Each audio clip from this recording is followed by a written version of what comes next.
Can Oklahoma prosecute Indians for crimes against non-Indians in tribal territory? I'm Tulsa Attorney James Wirth, and that is the question that we have today. It is a question that arises from a recent decision by the Oklahoma Court of Criminal Appeals.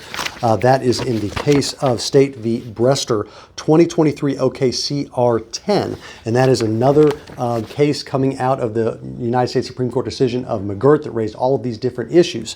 And in that case, a couple issues they had to decide is whether the reservation, Ottawa tribe reservation and Peoria tribe reservations are disestablished or still intact. They ultimately determined that they are intact. However, the court in its majority opinion went a step further and said, although those are intact and therefore the state of Oklahoma lacks jurisdiction to prosecute, because in this case, the victim of the alleged crimes is non-native, there may be an argument that the state retains concurrent jurisdiction to prosecute an Indian for a crime against a non-Indian. Now, they're prefacing this and they're basing this on the United States Supreme Court decision of Castro-Horta. And in that case, the court found that the state of Oklahoma does have concurrent jurisdiction to prosecute non-Indians who commit crimes against Indians in tribal territory. Now, the court is suggesting that somehow the reverse might also be true. So rather than dismissing these charges because there's no jurisdiction, which ultimately they did, they also gave the state of Oklahoma 60 days to file a request to have an evidentiary hearing on whether, or to have a full-blown hearing on whether those factors determined in Castro-Horta might be applied almost in the reverse to see if the state still has jurisdiction where it is a non-Indian victim.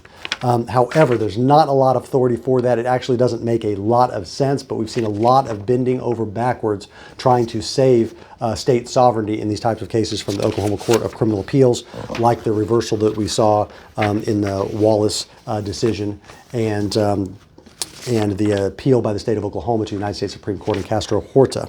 But not everybody on the Oklahoma Court of Criminal Appeals was in agreement on that. So we've actually got some pretty stern language in a dissent.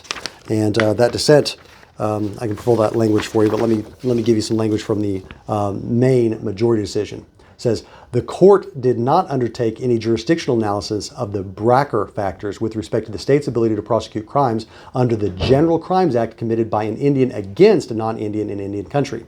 Because the state has jurisdiction to prosecute crimes committed in Indian country, unless state jurisdiction is preemptive, Castro-Horta leaves unresolved whether the state's jurisdiction to prosecute Indians for crimes under the General Crimes Act in Indian country has been preempted.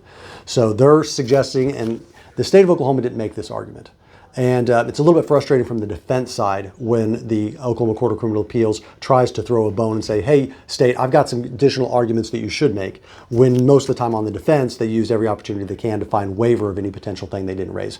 Well, here, they're trying to come up with new arguments for the state to make and suggest that they should make them, and in fact have stayed their opinion dismissing the charges to give them 60 days to do so. But nonetheless, you can see some information from the dissent from Lewis with regard to this decision. It says, the court's invitation to the state to advance this novel theory of concurrent jurisdiction over Indians in Indian country is injurious to foundational and long-standing principles of tribal sovereignty. The court's indulgence for such arguments on remand is both unnecessary and unwise. So that is not my opinion there. That is the opinion from Judge Lewis on the Oklahoma Court of Criminal Appeals in his dissent to this majority decision. But if we come down to the ultimate topic that we're talking about today is, can Oklahoma prosecute Indians for crimes against non-Indians on reservation land? The answer right now, according to the Oklahoma Court of Criminal Appeals, is up in the air. However, from my perspective and my legal analysis, I don't think the state of Oklahoma does. I do think it's definitely preempted. But with McGirt, we've seen all kinds of decisions that rewrite the rules, that redefine phrases and legal factors. So I would not be horribly surprised if it was decided differently, but that is the state of law at this point. Obviously, you're dealing with the circumstances. You're going to want more than these vague information and notions from a video. You're going to want legal advice, which can only be attained by meeting with an attorney privately and confidentially, talking about your specific circumstances. To get something like that scheduled with an attorney at my office, you can go online to makelaweasy.com.